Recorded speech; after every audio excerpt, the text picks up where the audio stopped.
बर्तमान चोर कहूँ ढेंकानाल चोर पढ़ेला जो माने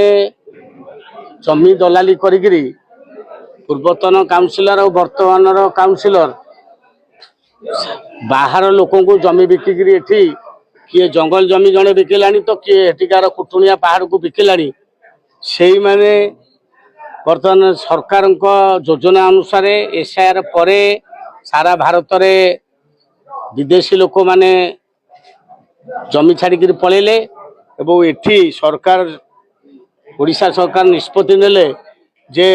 जो माने सरकारी जमी जबरदखल कर उच्छेद करा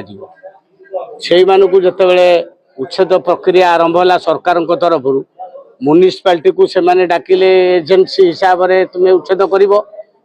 पुलिस रहा मजिस्ट्रेट रही उच्छेद है और से प्रथम फेज हाइकोर्ट जाते हाइकोर्ट कथा विचार कला गोटे मास स्टे करथिला एवं स्टे कलापर हृदयबोध कला जे नाई माने उठे जो मैंने सरकार जमी अच्छा आदेश देला जे तुम्हें उच्छेद कर उच्छेद करागला ए जो मैंने जमी बिकी पैसा आदाय करते से बहुत जोरे पड़ा से माने आंदोलन करने धमक देइछंती।